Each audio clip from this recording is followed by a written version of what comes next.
تەیفسامی دەڵێت تەنها موچەی 8,000 پێشمەرگە و هێزی ئەمنی ڕەوانە دەکەم. موچەی هێزە ئەمنیەکان چۆن ڕەوانە دەکرێت؟ گێرە و کێشەی موچەی پێشمەرگە و هێزە ئەمنیەکان لە نێوان بەغدا و هەرێم کۆتایی نایەت. بەپێی زانیاریەکان موچەی مانگی حوتی هێزە ئەمنیەکان جارێکی تر لەلایەن وەزارەتی دارایی عێراقەوە ڕەت کراوەتەوە. سەرچاوەیەک لە وەزارەتی دارایی عێراق ڕاگەیاند وەزیری دارایی عێراق وتوویەتی بۆ مانگەکانی پێشوش واژۆی ناردنی موچەی هێزە ئەمنیەکانی نەکردووە. تەیفسامی وتوویەتی مانگەکانی پێشوش کە موچەی هێزە ئەمنیەکان نێردراوە لەسەر فەرمان و واژۆی سوودانی بووە، بۆیە سەرۆکوەزیرانی عێراق بەرپرسیارەتیەکەی هەڵدەگرێت.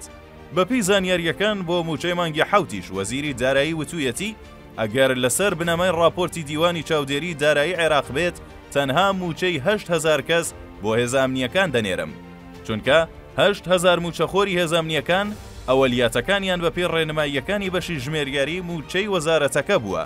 بۆیە تەیفسامی لە کۆبوونەوەکەی لەگاڵ لیژنەی داراییش وتوویەتی ئەگەر بڕیاری ناردنی موچەی هێزە ئەمنیەکان بدەم تەنها موچە بۆ 8,000 موچەخۆری پێشمەرگە و هێزە ئەمنیەکان دەنێرم. هاوکات بەپێی زانیاریەکان راپۆرتەکەی دیوانی چاودێری دارایی عێراق ڕەوانەی نووسینگەی سەرۆکوەزیرانی عێراق کراوە تا ئەو بڕیاری ناردنی موچەی مانگی حوت بدات.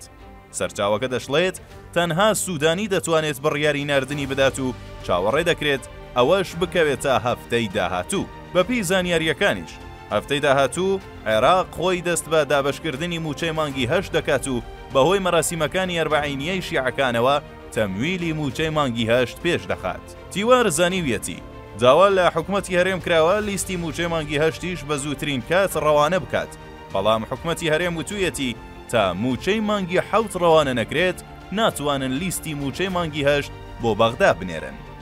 هەرچۆنێک بێت لیستی موچەی مانگی حوتی هێزە ئەمنیەکان لە بەردەم سوودانیدایە و بڕەکەی 340 میلیارد دینارە، بۆیە چاوەڕێ دەکرێت تا هەفتەی داهاتوو بڕیاری لەسەر بدرێت.